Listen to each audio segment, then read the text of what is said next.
It was during the early years of the 18th century that Freemasonry stopped seeing its origins in the Tower of Babel, and that King Solomon alone was considered the first Grand Master. The 18th century Masonic texts shed light on the ideas and attitudes at the time of the shift from operative Masonry to speculative Masonry.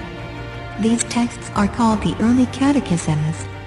This strange and sudden shift by speculative Masons, who wanted to break away from the origins of the craft, which honored the Tower of Babel and King Nimrod, they instead preferred our wise King Solomon, or as a Mason's examination of 1723 puts it, Grand Master in his time of Masonry and architecture.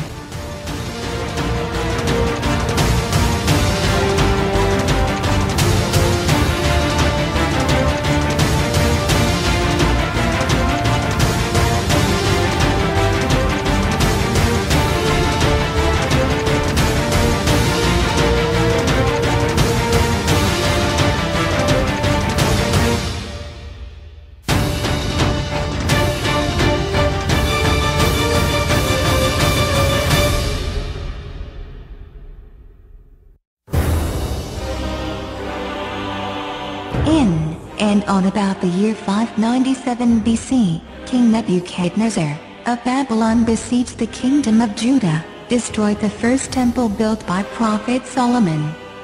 He also exiled many of the children of Israel back to Babylon, and took them in as slaves, including the household of many of the elites.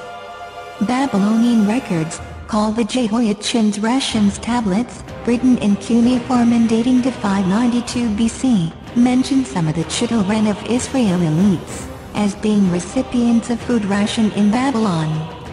These years are called the Babylonian exile, or the Babylonian captivity. The Babylonian exile is distinguished from the earlier exile of citizens of the northern kingdom of Israel to Assyria around 722 BC. The exile in Babylon, which directly affected mainly those of the upper class of society, occurred in three ways from 597 to 581 BC, as a result of the children of Israel, rebellions against Babylonian rule. Many of the exiles' elite, finding themselves in comfortable circumstances, assimilated into Babylonian society in ways that concern the pious among them. We read this from the Bible. Ezekiel denounced such men as a rebellious house, and parts of the book of Isaiah, written during exilic times, likewise expressed concern over the adoption of Babylonian traditions.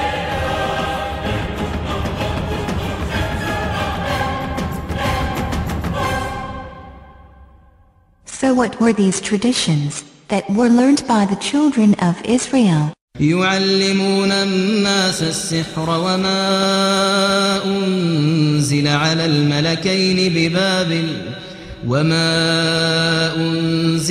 الملكين ببابل هاروت وماروت وما يعلمان من أحد حتى يقولا إنما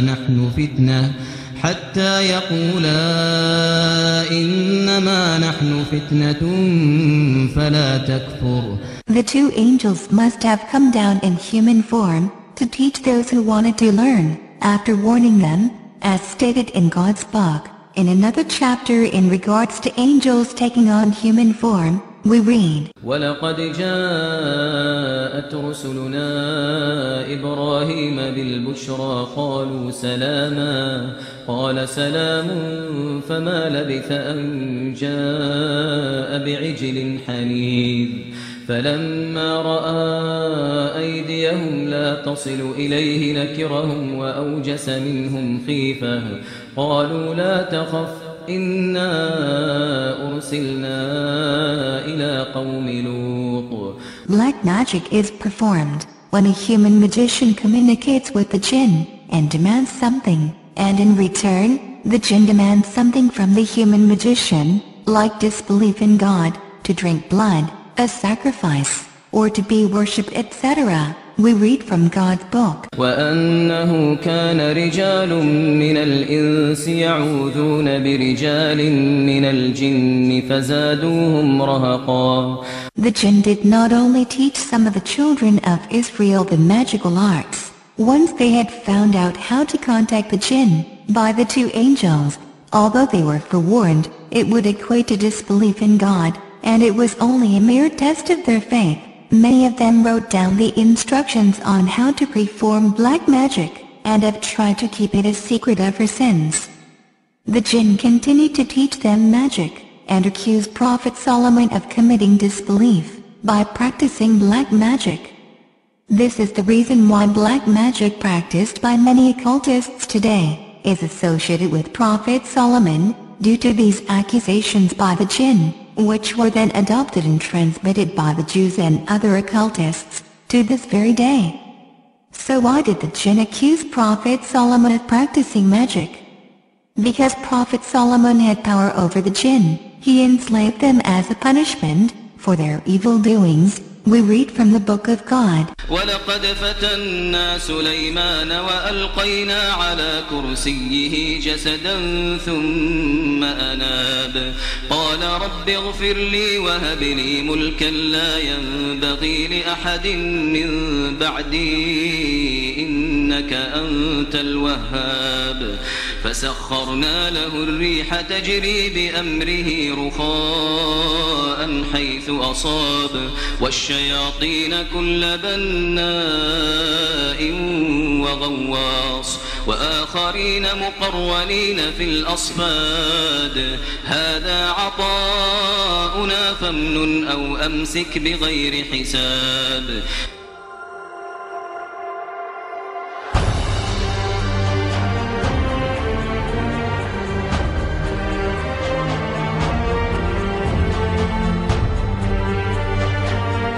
These be the 72 mighty kings and princes which King Solomon commanded into a vessel of brass, together with their legions. And it is to be noted that Solomon did this because of their pride. And when he had thus bound them up and sealed the vessel, he, by divine power, did hurl them into the depths of the lake in Babylon.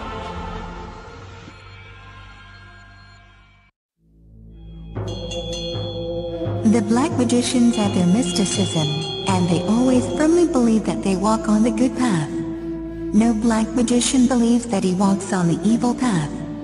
The path of black magic is a broad way filled with vices and pleasures, but the ultimate end is total loss. Worship enters into it, but as something that you choose to do to get the benefit of it. The Easterners have a term for it called bhakti yoga. It means the yoga of worship, but yoga is a system.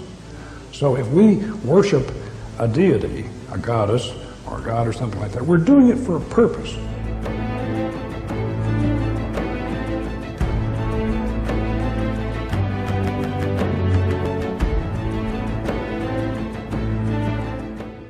The Lemegeton and the Greater Key of Solomon, these handbooks of magic were attributed to Solomon for two reasons. Number one, he was the great magician, the legendary magician, and number two, these people were afraid to put their real names on the books because they'd get burned at the stake.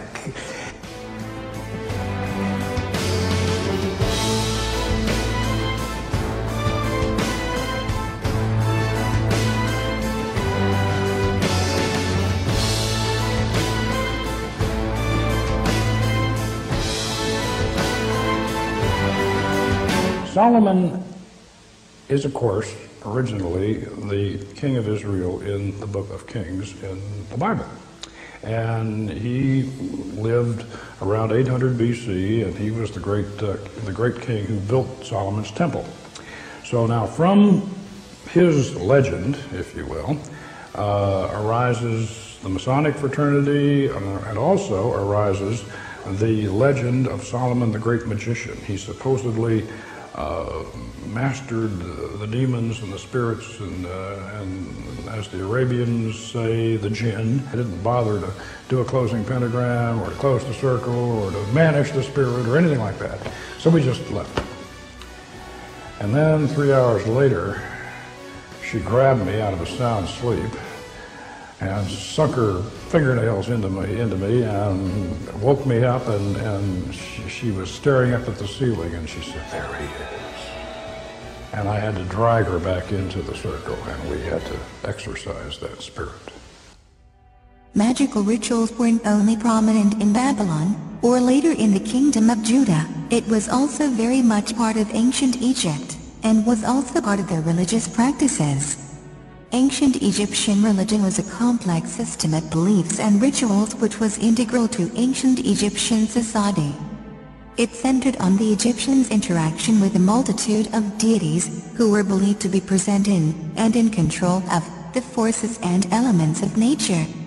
The myths about these gods were meant to explain the origins and behavior of the forces they represented, and the practices of Egyptian religion were efforts to provide for the gods and gain their favor. Formal religious practice centered on the pharaoh, the king of Egypt. Although he was a human, the pharaoh was believed to possess a divine power, and was considered a god by virtue of his kingship. He acted as the intermediary between his people and the gods, and was obligated to sustain the gods through rituals and offerings so that they could maintain order in the universe. Therefore, the state dedicated enormous resources to the performance of these rituals and to the construction of the temples where they were carried out. Individuals could also interact with the gods for their own purposes, appealing for their help through prayer or compelling them to act through magic.